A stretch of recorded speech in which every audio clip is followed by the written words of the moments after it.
So in the opening monologue, we talked about the media's predictable shift into glorification mode for Kamala Harris. They know that she's a thoroughly unimpressive, mediocre figure, so it will take a massive and relentless propaganda campaign to make her suddenly seem compelling to a large enough portion of the American electorate. The media has its work cut out for it, which is why it has wasted no time rebranding Harris into something that bears no resemblance to who she actually is. But on the left, we know that making someone into a hero, which is what they're in the process of trying to do, also means making them into a victim. There could be no hero who isn't a victim on the left. It is heroic to be a victim in the leftist view of things. And the faux victimization process for Harris has also been in full swing. We're told that people who don't think that she's a qualified candidate, especially those who point out rightly that she didn't make it to this point in her career through her merit, are all sexist and racist. There's one criticism of Harris, though, that has drawn the special ire of the media. Some people have pointed out that Kamala Harris doesn't have kids. And according to these critics, who of course happen to be right, the fact that she has no children makes her even less qualified for the presidency. So here's just one example of someone making this point. Cassandra McDonald tweeted a couple of days ago, quote, "It's so weird that Kamala has no children. Too busy ladder climbing, I guess. I don't believe people without kids should be running the country. No skin in the game." Now, I will say that calling it a ladder is very generous to Willie Brown. But her overall point is perfectly valid, though. And as I said, plenty of people have echoed similar sentiments. The media, however, isn't having it. Articles in the New York Times, Rolling Stone, Vogue, even something called the Hindustan Times have lashed out at these critics.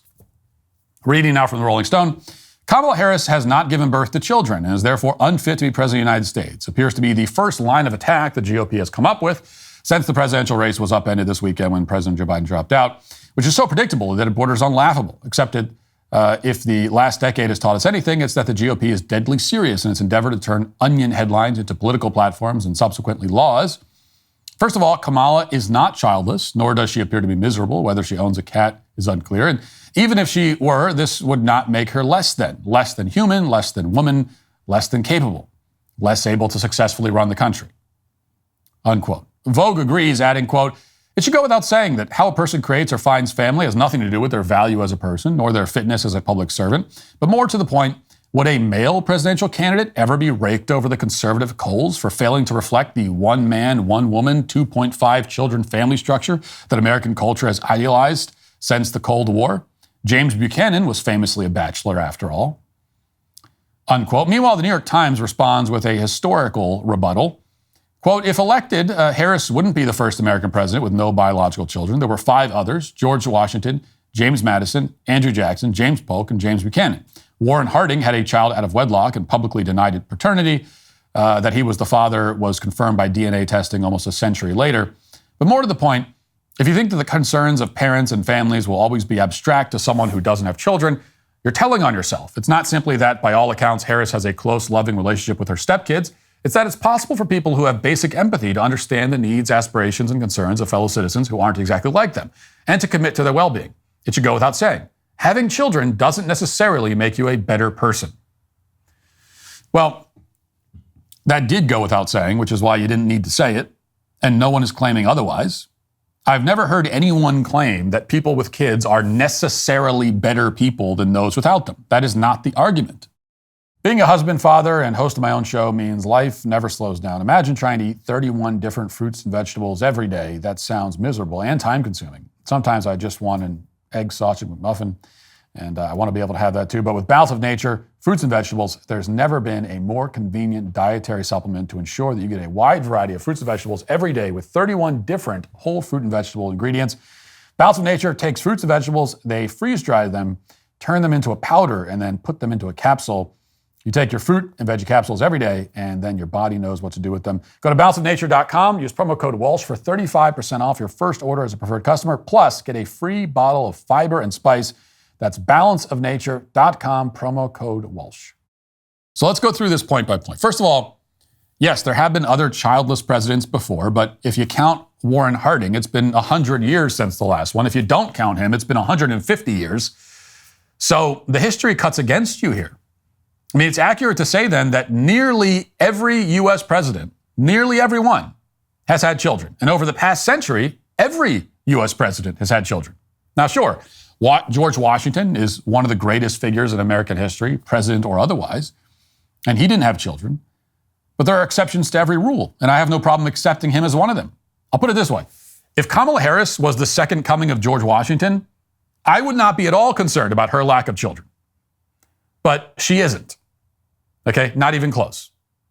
So anytime someone says, well, but George Washington didn't have kids. Yeah, that's George Washington. Okay? Kamala Harris is not George Washington. Also, all of these childless men were not childless by choice. They were unable to have kids. For George Washington in particular, the fact that he could have no children of his own was a source of great pain in his life. That's a very different thing from someone who chooses to forego children in order to pursue their career. George Washington was not what we would now call child-free by choice. In fact, he would have been fairly horrified by such a mentality if anyone in his time had had that mentality, which nobody did. Second, you cannot credibly claim that this line of criticism against Harris is sexist and that a male candidate wouldn't experience the same scrutiny. You don't know that. Again, we have not had a childless president in a very long time. Does whoever wrote that Vogue article know that our last truly childless president in the mid-19th century wasn't scrutinized for that fact? Now, I couldn't tell you one way or another, but I haven't gone and looked it up. But I'm not the one making the claim, and I can be pretty sure the person who wrote that article didn't go back and look to see if that criticism was ever made of those other men. And if I had to guess, I would say it probably was. But here's the thing, we don't need to go back that far. In fact, conservatives have made this point about male politicians who aren't even president and are on our side of the aisle. And we have made that in this election cycle. I myself argued just a few months ago, and I was not the only conservative saying this, that one of the many reasons I didn't want Tim Scott as the nominee, not that he ever had a chance, is that he's unmarried and childless. We had this exact conversation about having childless people running the country. We had this a few months ago about a man who's a Republican. So this is a point that we do apply to men. And it's a valid point. Okay, nobody is saying that Harris being childless is the main reason, much less the only reason to oppose her candidacy. If everything else about her was great, I think most of us bringing up this weakness would be willing to overlook it. But it would still be a weakness. That's because having children gives you a stake in the future of the country that those without children simply don't have. Okay, that's not a moral judgment, it's just a fact. You have more invested in the future of the country when you have children who will be living in it. Those without children can and hopefully do still care about the future. But for them, the future, especially the future beyond their own death, is a much more abstract concern. Now, it's possible to care about a place where you don't live and have never been, yet your concern for that place is going to be more abstract than the concern of someone who actually lives there and calls it home. So when you have kids, your bloodline, a piece of you, the children that you love and would die to protect are going to live in the future. The country you're creating is the one that your children and grandchildren will call home. This fact won't necessarily give you a seriousness of purpose and a feeling of skin in the game. There are plenty of politicians who are parents and yet still pretty awful. But it can give you that, and it should. But this is not really the point, or at least it's only part of the point. The larger point, as I alluded to earlier, is not that Harris has no children of her own. It's why she has no children of her own.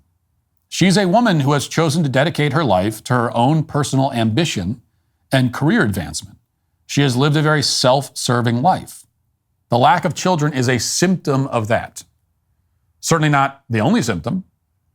It's all part of a picture. And that picture is of a woman who cares for nothing but her own ambition. That's the real reason why this matters and why she shouldn't be president. And it's why she is today canceled. Thanks for checking out this video. If you'd like to listen to my full podcast on the go, you can check out The Matt Walsh Show on Apple Podcasts, Spotify, or wherever you get your podcasts.